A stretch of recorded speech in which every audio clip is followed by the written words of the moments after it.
बिस्मिल्लाहिर्रहमानिर्रहीम। अस्सलाम वालेकुम एवरीवन। मैं उम्मीद करती हूँ आप सब खैर व आफियत से होंगे।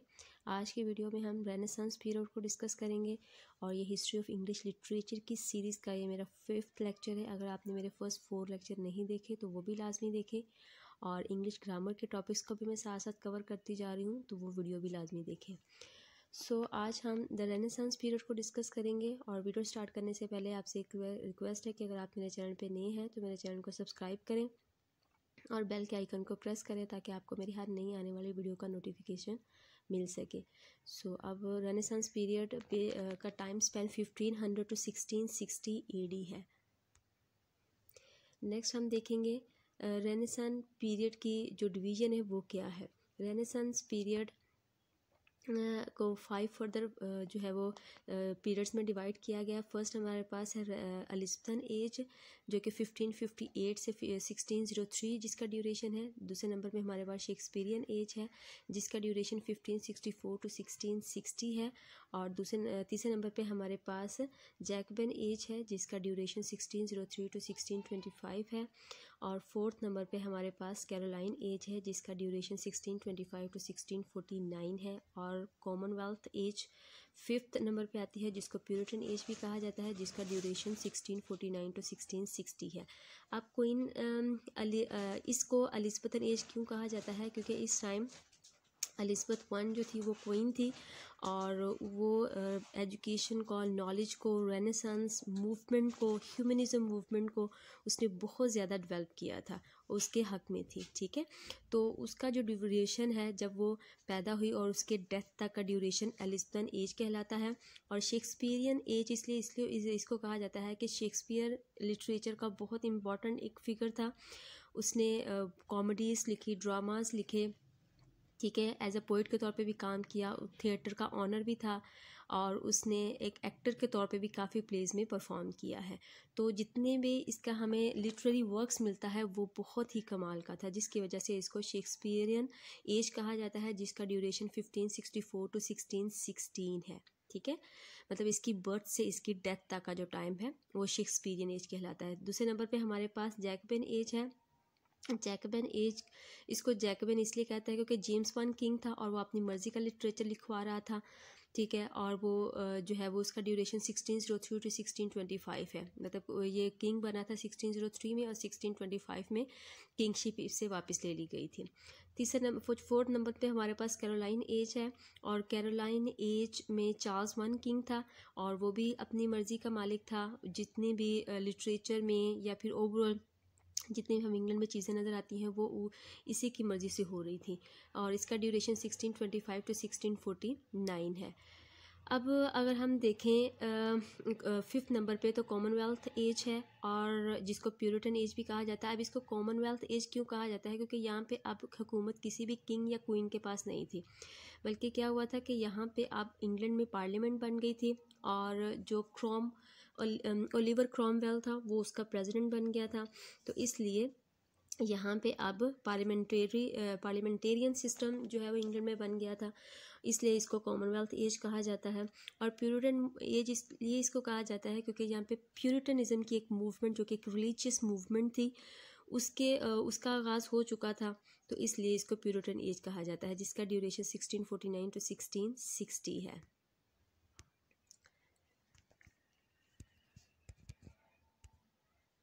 नेक्स्ट हमारे पास अब हम देखेंगे कि रेनेसांस पीरियड की जो करेक्टरिस्टिक्स हैं उनको वन बाय वन डिस्कस करेंगे। सबसे पहले रेनेसांस एज अ मूवमेंट के तौर पर डिस्कस करेंगे, फिर गोल्डन एज को हम देखेंगे, गोल्डन एज को देखेंगे इंग्लिश लिटरेचर, मतलब इंग्लिश लिटरेचर में इस एज को गोल्डन एज क्यों कहा जाता है और इंग्लिश ड्रामे में इस एज को गोल्डन एज क्यों कहा जाता है। उसके बाद हम इंग्लिश लिटरेचर में रेनेसांस को अर्ली मॉडर्न एज क्यों कहा जाता है वो डिस्कस करेंगे। और उसके बाद ह्यूमनिज़म एज अ मूवमेंट के तौर पर हम डिस्कस करेंगे और किस तरह से इस एज में साइंस की बिगनिंग हुई। ये सारी करेक्टरिस्टिक्स रेनेसांस पीरियड की है जिनको हम वन बाय वन डिस्कस करेंगे। अब सबसे पहले हमारे पास रेनेसांस एज अ मूवमेंट है। तो सबसे पहले आपको बता दूं कि renaissance basically is a French word, एक फ्रेंच वर्ड था जिसका मतलब था रिवाइवल। ठीक है, अब रिवाइवल किस चीज़ का हुआ था, रिवाइवल और रीबर्थ किस चीज़ की हुई थी? नॉलेज का, एजुकेशन का, डिस्कवरीज का, इन्वेंशंस का, इन सारी चीज़ों का रिवाइवल हुआ था। क्योंकि अगर हम रोमन या फिर ग्रीक पीरियड की तरफ जाते हैं तो हमें यही सब कुछ मिलता है कि नॉलेज को बहुत ज़्यादा अहमियत दी जा रही है, लिटरेचर को बहुत ज़्यादा अहमियत दी जा रही है उस पीरियड में, डिस्कवरीज हो रही थी उस पीरियड में, इन्वेंशंस हो रही थी। इसलिए अब उन्हीं चीज़ों का दोबारा से क्या हुआ है? रिवाइवल हुआ है, रीबर्थ हुई है। इस वजह से इस मूवमेंट को हम जो है वो एक ऐसी मूवमेंट मानते हैं जो कि रिवाइवल ऑफ लर्निंग है, रिवाइवल ऑफ एजुकेशन है, रिवाइवल ऑफ नॉलेज है, revival of discoveries and inventions का नाम दिया जाता है। ठीक है, तो आपने याद रखना है। तो इससे पहले हमें पता होना चाहिए कि रोमन पीरियड में और ग्रीक पीरियड में किस किस्म की करेक्टरिस्टिक्स पाई जाती थी वहाँ उस सोसाइटी में, उन लोगों में और उस टाइम के लिटरेचर में। तो रेनेसांस जो टर्म थी वो first invented in the 19th century में। एंड हिस्टोरियन, फ्रेंच हिस्टोरियन था जिसका नाम था Julius Michelet, in his book historia de France में। तो इसने इस बुक में ये टर्म जो है वो 19th सेंचुरी में इसने इन्वेंट की थी। अब this movement began in Italy. तो बेसिकली ये मूवमेंट इटली में स्टार्ट हुई थी आर्ट में एंड आर्किटेक्चर में इन 14th सेंचुरी में। अब 14th सेंचुरी में ये मूवमेंट स्टार्ट हुई थी, तो ये आपने याद रखना है कि ये मूवमेंट आहिस्ता आहिस्ता पूरी दुनिया में फैली थी। तो सबसे पहले इस मूवमेंट का आगाज़, अगर हम यूरोप की बात करें तो सबसे पहले इसका आगाज़ जो है वो इटली में हुआ। मतलब कि रोमन और ग्रीक लिटरेचर में तो ये था ही, लेकिन वो कुछ सेंचुरीज में ये चीज़ दब गई थी। ठीक है, दोबारा अगर रिवाइवल की बात करें तो वो इटली में स्टार्ट हुआ, इटली के बाद फिर फ्रांस में आया, फ्रांस के बाद फिर इंग्लैंड में, और इस तरह से पूरे यूरोप में फैला, और इस तरह से दुनिया के जितने दूसरे ममालिक है वहाँ पे भी ये मूवमेंट जो है वो आहिस्ता आहिस्ता जो है वो शुरू होती चली गई। तो ये आपने हमेशा इस चीज़ को याद रखना है। अब 1453 में क्या हुआ था? रोमन एम्पायर का जो है वो ख़ात्मा हो गया था। अब जिसके नतीजे में कुछ रोमन राइटर्स जो है वो इटली में आ गए थे। जब वो वहाँ पे आए तो वो अपने साथ कुछ बुक्स और कुछ मैन्युस्क्रिप्ट्स भी ले आए थे इटली में। ठीक, इटली से अगर हम देखें, these books and manuscripts were send in England. अब इटली से ये सारी किताबें और मैन्युस्क्रिप्ट्स इंग्लैंड में जो है वो पहुँची। अब इनकी ट्रांसलेशन शुरू होगी रोमन और ग्रीक बुक्स की। ठीक है, मतलब कह सकते हैं कि रोमन और ग्रीक बुक्स का जो क्लासिकल जो मॉडल जिनको हम कहते हैं उनकी ट्रांसलेशन शुरू हो गई थी। इनको फ्रेंच में, इटालियन राइटर्स की बात करें तो उन्होंने फ्रेंच में, क्योंकि फ्रेंच उनकी लैंग्वेज थी, तो फ्रेंच में उन्होंने ट्रांसलेट किया। और अगर हम इंग्लैंड में बात करें तो इंग्लैंड में इसको इंग्लिश लैंग्वेज में ट्रांसलेट किया गया बाय द इंग्लिश राइटर्स की तरफ से। ठीक है, तो इस तरह से हम कह सकते हैं कि क्लासिकल वर्क्स की रिडिस्कवरी हुई थी, रिवाइवल ऑफ लर्निंग हुआ था, लोगों का new ways of seeing and thinking develop, लोगों ने चीज़ों को नए नज़रिए से सोचना शुरू कर दिया था। ठीक है, अब मतलब सोचने के जो पैमाने होते हैं किसी भी चीज़ के बारे में वो चेंज हो गए थे। नॉलेज को बहुत ज़्यादा अहमियत दी जाने लगी, लिटरेचर को बहुत ज़्यादा अहमियत दी जाने लगी, डिस्कवरीज होने लगी, इन्वेंशंस होने लगी। हर बंदा जो है वो पढ़ने लगा, उसको शौक़ पैदा होने लगा कि मेरा पढ़ा लिखा होना कितना ज़रूरी है या मुझे पढ़ना चाहिए, दिलचस्पी उसमें इस तरह इन चीज़ों को लेके पैदा हो गई। तो इस तरह से Aahista Aahista gradual enlightenment of human mind, मतलब कि इंसानी दिमाग की एनलाइटमेंट हुई थी। ठीक है, इंसानी ज़बान किस तरह से रोशन, इंसान जो है वो रोशन ख्याल होता चला गया आहिस्ता आहिस्ता। तो इस मूवमेंट को जो एसेंस था वो ये था कि इंसान ने खुद को डिस्कवर किया था और इस यूनिवर्स को डिस्कवर किया था, ये आपने याद रखना है। तो इस मूवमेंट गोल्डन एज इस इंग्लिश लिटरेचर में इसको क्यों कहा जाता है? क्योंकि लिटरेचर बहुत ज़्यादा डेवलप हुआ था, क्लासिकल वर्क्स की ट्रांसलेशन हो रही थी, बहुत से जॉनरास फ्लरिश हुए थे इस एज में, जैसे ड्रामा, पोइट्री, प्रोज या लिटरेरी क्रिटिसिज्म।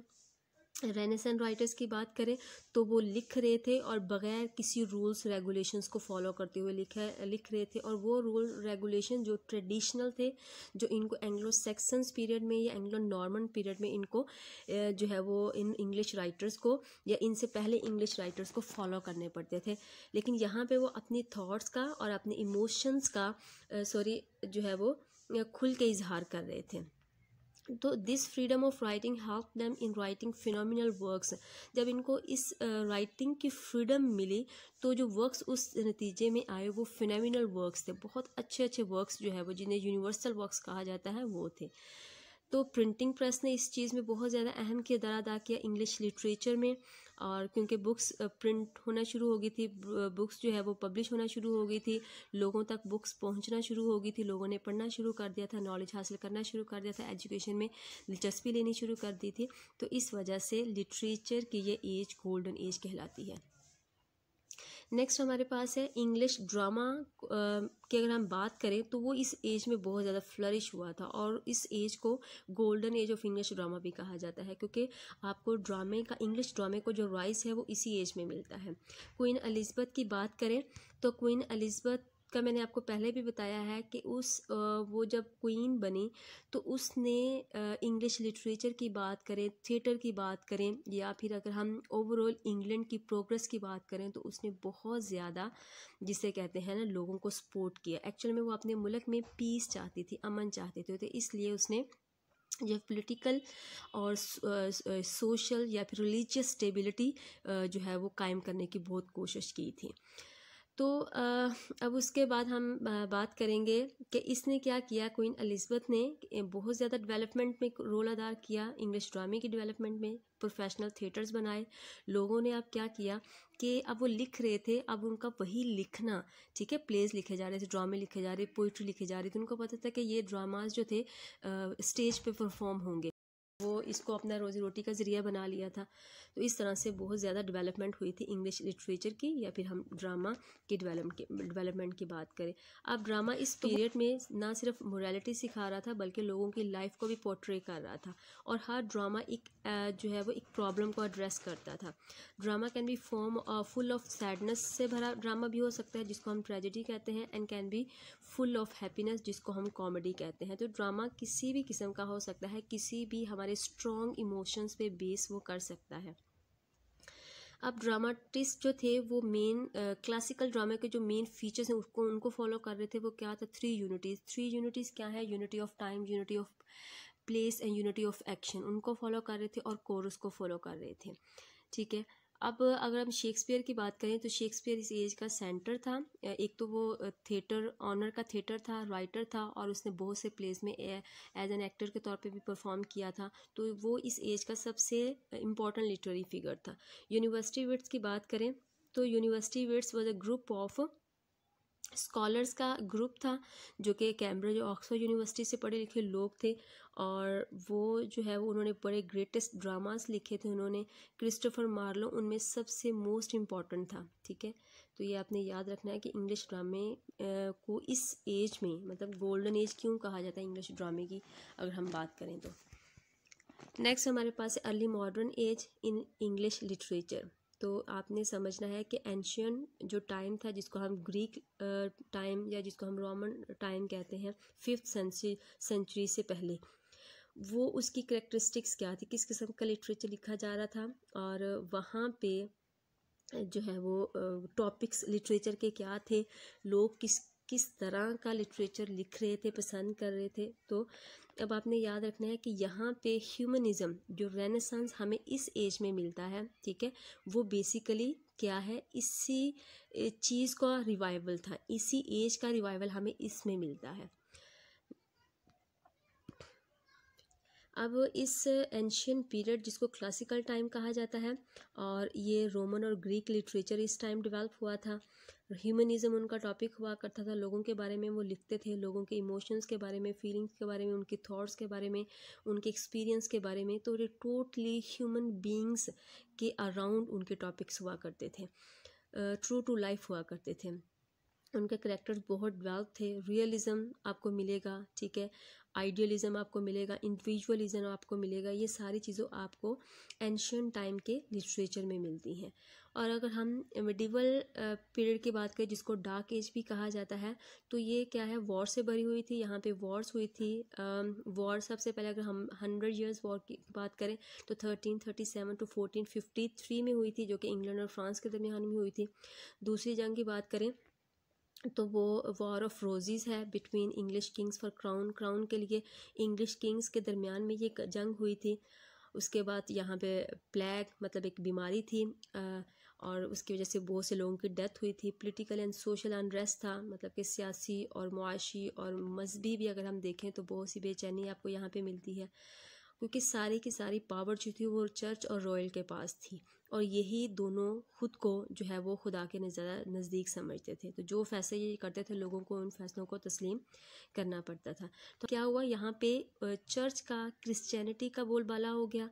लोग रिलीजियसली लिख रहे थे, रिलीजियस बनने की कोशिश कर रहे थे, और जो चर्च था बस तालीम भी उन चर्च के लोगों तक महदूद थी। वही पढ़े लिखे लोग थे, वही पढ़े लिखना जानते थे। इसके अलावा आम लोगों को तालीम की वो सहूलियत नहीं मुयसर थी। या रॉयल फैमिली के पास वो तो ज़ाहिर बात है रॉयल फैमिली थी, उनके पास तो सब कुछ होना ही था। तो इस वजह से इस एज में चूँकि रिलीजियस चीज़ों को बहुत ज़्यादा जो है वो इम्पोर्टेंस हासिल थी, और पॉलिटिकल और सोशल अनरेस्ट भी आपको मिलता है, इसलिए यहाँ पे कोई ग्रोथ कोई डेवलपमेंट आपको नहीं मिलती। और पीजेंट्स रिवॉल्ट मतलब किसानों की जो रिवॉल्ट है वो भी इस एज में हुई थी। इस वजह से इस एज को डार्क एज या मेडिवल एज भी कहा जाता है। और यहाँ पे आपने ये याद रखना है, यहाँ पे चर्च पूरी तरह से इंग्लैंड पे छाया हुआ था, क्रिश्चियनिटी छाई हुई थी। अगर हम वर्क्स की बात करें तो वर्क्स भी आपको रिलीजियस बेस ही मिलते हैं। अब मॉडर्न रेनेसन की बात करते हैं, जो कि 14th सेंचुरी के बाद का पीरियड है। उसको मॉडर्न रेनेसन क्यों कहा जाता है? क्योंकि जो रेनेसंस हमें ह्यूमनिज़्म जो हमें एंशियंट टाइम में मिला था, उसका रिवाइवल इस एज में हुआ है। अब दोबारा फिर से लोगों ने पढ़ना शुरू किया, नॉलेज गेन करना शुरू किया, और रिवाइवल हुआ किस चीज़ का? रिबर्थ का, लर्निंग का, इन्वेंशन का रिवाइवल हुआ, डिस्कवरीज होना शुरू होगी, एजुकेशन को अहमियत दी जाने लगी। तो बेसिकली रेनेसांस रिबर्थ है, एक फ्रेंच वर्ड, ठीक है, का मतलब रिबर्थ है, और ये फ्रेंच वर्ड है। और ये मूवमेंट फर्स्ट मैंने आपको बताया इटली में स्टार्ट हुई थी 14th सेंचुरी में। डेंटे पेट्रार्क ने इसको शुरू किया था, और यही अरिस्टोटल और होमर के जो है वो फॉलोअर्स थे। फिर ये मूवमेंट जो है वो आहिस्ता आहिस्ता कहाँ पे आई? 15th सेंचुरी में इंग्लैंड में आ गई, और इंग्लैंड में फिर इस तरह से रिवाइवल हुआ लर्निंग का, और ह्यूमनिज़्म अब हमें रेनेसांस लिटरेचर में मिलता है इस एज में, जो कि हम कह सकते हैं कि रिवाइवल हुआ है। किस चीज़ का रिवाइवल हुआ है? एंशियंट पीरियड का रिवाइवल हुआ है इस एज में। नेक्स्ट हम देखते हैं कि ह्यूमनिज़्म क्या है। ह्यूमनिज़्म एक करेक्टरिस्टिक्स है। किसकी करेक्टरिस्टिक्स हैं? ये रेनेसांस की एक करेक्टरिस्टिक है, लेकिन चीफ करेक्टरिस्टिक है। और ह्यूमनिज़्म इसका ये था कि रेनेसांस में सबसे जो बड़ी चीज़ थी वो ह्यूमनिज़्म पे जोर था, कि ह्यूमनिज़्म खुद बजाते खुद जो है एक मूवमेंट थी। इस मूवमेंट को इटली में डेंटे पेट्रार्क और बुकेसियो ने 14th सेंचुरी में स्टार्ट किया था। इसमें क्या था कि man as an object of contemplation, मतलब कि एक इंसान जो है वो काबिल गौर चीज़ है, काबिल गौर काबिल फ़िक्र चीज़ है। मतलब सबसे ज़्यादा कोई इम्पोर्टेंट जो चीज़ है अगर, तो वो मैन है, ठीक है, इंसान को अहमियत दी गई है। तो इस तरह से एक्सटर्नल यूनिवर्स की डिस्कवरी हुई, और इसके इंसान के लिए क्या अहमियत है उस पर फोकस किया गया। अटेंशन जो थी राइटर्स की या लोगों की थी वो towards the problem of human personality की तरफ जो है वो डायरेक्ट हो गई थी या चली गई थी। अब अटेंशन किसको दी जा रही थी? लोगों के मसलों को दी जा रही थी। और क्वालिटीज़ जिन पे फोकस किया जा रहा था वो ये था कि एक इंसान दूसरे इंसान से किस वजह से या किन क्वालिटीज़ की बुनियाद पे डिफ़र है या मुख्तलिफ है। Human beings are regarded responsible for their own actions, और इंसान को ये कहा गया कि इंसान खुद अपने एक्शंस का रिस्पॉन्सिबल है। राइटर्स ने अपने माइंड की रिवीलिंग शुरू की, मतलब कि अब राइटर्स रूल्स रेगुलेशंस को एक साइड पे रख के जो भी सोसाइटी के बारे में सोचते थे, लोगों के बारे में सोचते थे, उसको लिखना शुरू कर दिया उन्होंने। नेक्स्ट हमारे पास है ह्यूमनिज़्म ही एक ऐसी मूवमेंट थी जिसने इंसान के अंदर एस्थेटिक सेंस को एनहेंस्ड किया, उसको बढ़ाया। इंसान ने खूबसूरती को देखना शुरू किया, उसको सराहना शुरू किया, उसके बारे में लिखना शुरू किया। और इस तरह से अगर हम ह्यूमनिज़्म की बात करें कि इसको परफेक्टली किसने यूज़ किया अपने वर्क्स में, तो वो हमें शेक्सपियर का नाम मिलता है, कि शेक्सपियर ने इसको बहुत खूबसूरती से अपने वर्क्स में जो है वो इंटरप्रेट किया है, और उसने इस मूवमेंट को डिस्कस किया है अपने वर्क्स में। नेक्स्ट हमारे पास है साइंस की बिगनिंग कैसे हुई? लर्निंग का रिवाइवल हुआ। तो साथ साथ न्यू डिस्कवरीज भी मैंने आपसे कहा कि शुरू हो गई थी जैसे वास्को डे गामा ने ज़मीन की जो है वो पैमाइश की थी, कोलंबस ने अमेरिका को डिस्कवर किया था, कॉपरनिकस ने क्या किया, सोलर सिस्टम को डिस्कवर किया था, प्रिंटिंग प्रेस इंग्लैंड में इंट्रोड्यूस हुआ, किसने इंट्रोड्यूस करवाया, विलियम कैक्सटन ने। और विलियम कैक्सटन से पहले कि अगर हम बात करें तो गोल्ड स्मिथ, जोहानस गुडनबर्ग ने जर्मनी में जो है वो प्रिंटिंग प्रेस को इन्वेंट किया था। फिर वहाँ से विलियम कैक्सटन ने उसको इंग्लैंड में इंट्रोड्यूस करवाया। इस तरह से जितनी भी नॉलेज की ब्रांचेस थी, मतलब फ़िलासफ़ी की बात करें, आर्ट की बात करें, साइंस की बात करें, या जितने भी जो फील्ड्स थे वो सिस्टमाइज हो गए थे। ठीक है, नेक्स्ट हमारे पास किंग्स हैं। सबसे पहले किंग हमारे पास है हेनरी 8 थे, और हेनरी 8 से पहले हेनरी 7 थे। तो ये आपने याद रखना है कि ये जो किंग थे यहाँ पे क्वीन एलिज़ाबेथ तक ये ट्यूडर डायनेस्टी से बिलोंग करते थे। मतलब कि ट्यूडर 8 आया, ये जो है वो हेड बन गया किसका, स्टेट का भी और चर्च का भी, और इसका ड्यूरेशन आपके सामने है। इसके बाद एडवर्ड 6 है, मैरी है जिसको ब्लडी मैरी के नाम से भी याद किया जाता है, ये इसका ड्यूरेशन है। क्वीन एलिज़ाबेथ आ जाती है जिसको एलिज़ाबेथ 1 के नाम से याद किया जाता है, इसका ड्यूरेशन ये है। और क्वीन एलिज़ाबेथ को आपने हमेशा याद रखना है क्योंकि इस एज में जितनी भी डिस्कवरीज हुई, चाहे लिटरेचर में हुई, साइंस में हुई, या जितनी भी दूसरी फील्ड्स में हुई, उसमें क्वीन एलिज़ाबेथ का बहुत ज़्यादा सपोर्ट रहा है। उसने रेनेसांस को हमेशा सपोर्ट किया है, ह्यूमनिज़म को उसने हमेशा सपोर्ट किया है, नॉलेज को, एजुकेशन को सपोर्ट किया है उसने। फिर उसके बाद यहाँ पे ट्यूडर डायनेस्टी का एंड हो जाता है क्वीन एलिज़ाबेथ तक। आगे जेम्स 1 किंग बन जाता है, फिर चार्ल्स 1 किंग बन जाता है, और उसके बाद 7वें नंबर पे कॉमनवेल्थ जो है वो यहाँ पे स्टार्ट हो जाता है। किस तरह से कि अब यहाँ पे जो है वो कि अब यहाँ पे हुकूमत किसी किंग या क्वीन के पास नहीं थी, बल्कि इंग्लैंड में पार्लियामेंट बन गई थी। तो इस वजह से ये हमारा जो है वो 1649 और 1660 वाला जो पीरियड है, ये इंग्लैंड में रिपब्लिकन पीरियड कहलाता है इंग्लैंड का। नेक्स्ट हमारे पास थीम्स हैं। ह्यूमनिज़म थीम पे लिखा जा रहा था इस एज में, रैशनलिज्म पे लिखा जा रहा था, इंडिविजुअलिज्म पे, lust for power, lust for money and lust for knowledge हमें वर्क्स में मिलता है। उसके बाद हमारे पास इमेजिनेशन मिलती है, जैसे कि यूटोपिया एक वर्क है जिसको टॉमस मूर ने लिखा है, और सुपर नेचुरलिज्म चीज़ें आपको मिलती हैं, मैथोलॉजिकल कॉन्सेप्ट आपको मिलते हैं, सिविलाइजेशन डेवलपमेंट आपको मिलती है थीम के तौर पर। रेनेसांस लिटरेचर में मेटाफिजिकल कॉन्सेप्ट आपको मिलते हैं, इंफॉर्मेशन आपको मिलती है, क्योंकि इस एज में आपको पता है प्यूरिटनिज्म मूवमेंट स्टार्ट हो गई थी कि इंग्लैंड के जो दो रिलीजियस सेक्ट्स है, जो एक प्यूरिटनिज्म और एक कैथोलिक चर्च से बिलोंग करता था, तो उनके दरमियान कुछ कन्फ्लिक्ट्स है जिसकी वजह से रिलीजियस मूवमेंट स्टार्ट हो गई थी। उसके बाद ब्यूटी पे, लव पे, लिबर्टी पे, रोमांस पे लिखा जा रहा था। नेक्स्ट हमारे पास है इस एज के जो जॉनरास हैं उनमें पोइट्री की अगर हम बात करें सबसे पहले, तो पोइट्री में सोनेट को लिखा जा रहा था। सोनेट क्या होता है, 14 लाइंस पे बेस जो पोइम होती है, और इसको जो है वो टॉमस वियाट और अर्ल ऑफ सुरे ने बहुत अच्छे तरीके से जो है वो लिखा है। और अगर हम टॉमस वियाट की बात करें तो उसने इटालियन सोनेट को जो है वो इंग्लैंड में इंट्रोड्यूस करवाया था, और जो अर्ल ऑफ सुरे है उसने उसमें थोड़ी सी मॉडिफिकेशन करके इंग्लिश सोनेट का आगाज़ किया था इंग्लैंड में। तो लिरिकल पोइट्री लिखी जा रही थी, स्पेंसेनियन सेंटेंजा लिखा जा रहा था जो कि 9 लाइंस का होता है, ब्लैंक वर्ड्स में पोइट्री की जा रही थी। ड्रामास की बात करें तो ट्रेजेडीज़, कॉमेडीज़ लिखी जा रही थी, क्रॉनिकल प्लेस जिसको हिस्टोरिकल प्लेस कहते हैं वो लिखे जा रहे थे। तो हमें शेक्सपियर के भी बहुत से प्लेस मिलते हैं जो कि हिस्टोरिकल थे। उन कॉमेडीज़ भी बहुत ज़्यादा हैं, ट्रेजेडीज़ भी बहुत ज़्यादा हैं शेक्सपियर की। इसके अलावा और भी बहुत से राइटर हैं जिन्होंने ट्रेजेडीज़ भी लिखी, कॉमेडीज़ भी लिखी और हिस्टोरिकल प्लेस भी लिखे। प्रोज की बात करें तो एसेज लिखे जा रहे थे, स्टाइल्स लिखे जा रहे थे, और दूसरे प्रोज वर्क्स लिखे जा रहे थे। लिटरेरी क्रिटिसिज्म की बात करें तो वो तो भी राइटर्स में बहुत पार्टिसिपेशन जो है वो की थी इसमें। जैसे कि हमारे पास सिडनी का एक वर्क है, एन अपॉलजी फॉर पोइट्री, या जिसको द डिफेंस ऑफ पोइजी भी कहते हैं। तो इस तरह से ये जॉनरास बहुत ज़्यादा इंपॉर्टेंट थे इस एज में, बहुत ज़्यादा फ्लरिश हुए थे ये। अब राइटर्स की बात करें तो सबसे पहले नंबर पे हम पोइट्स को देखेंगे, तो सर टॉमस वियाट है जिसको टोटल मिसलेनी इसने लिखा था। द अर्ल ऑफ सुरे, या जिसका नाम जो है हेनरी हॉवर्ड है, जिसको फादर ऑफ इंग्लिश सोनेट भी कहा जाता है। तो बेसिकली टॉमस वियाट जो था इसने इटालियन सोनेट को इंग्लैंड में इंट्रोड्यूस करवाया था।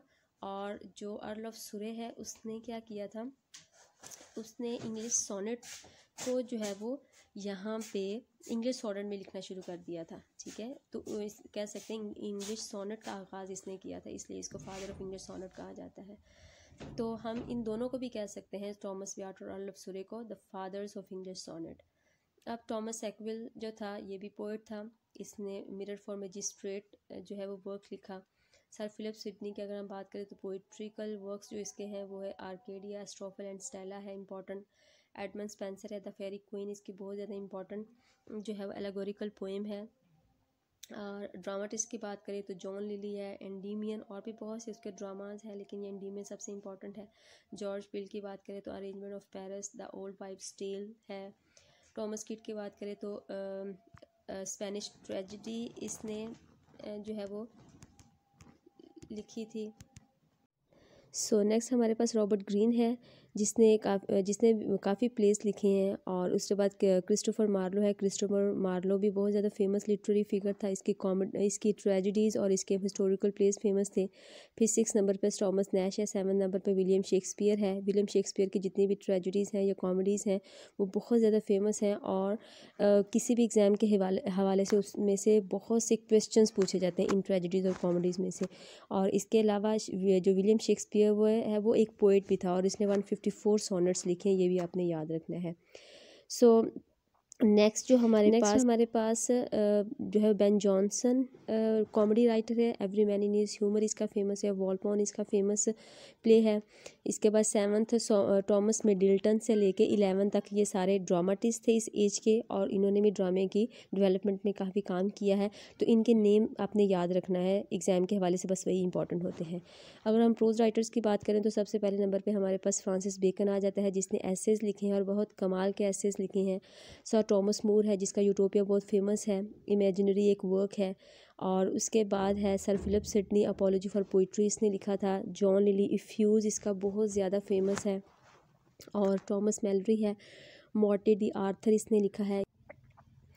और मॉर्टे डी आर्थर, किंग आर्थर उसकी नाइट्स के एडवेंचर्स के बारे में ये जो है वो एक प्रोज वर्क है। उसके बाद 6 नंबर पे विलियम कैक्सटन है, जिसने ट्रांसलेशन की थी मेटामॉर्फोसिस की, और मेटामॉर्फोसिस ओविड ने लिखा था ये वर्क। और ये ओविड आपको पता है कि रोमन जो है वो एक राइटर था, उसके वर्क्स को इसने ट्रांसलेट किया था। उसके बाद विलियम वेब है। तो ये इस तरह से हमारे इम्पॉर्टेंट पोइट्स हैं, ड्रामाटिस्ट हैं, और ये प्रोज राइटर्स हैं। यहाँ पे हमारी आज की वीडियो एंड हुई। अगर इससे रिलेटेड आज की वीडियो से रिलेटेड कोई भी क्वेश्चन आपके माइंड में है तो आप कमेंट बॉक्स में पूछ सकते हैं। और मैं उम्मीद करती हूँ कि आपने मेरे चैनल को सब्सक्राइब भी कर दिया होगा। अगर नहीं किया तो अभी करें, और वीडियो को लाइक करें और शेयर भी लाजमी करें। Thank you so much.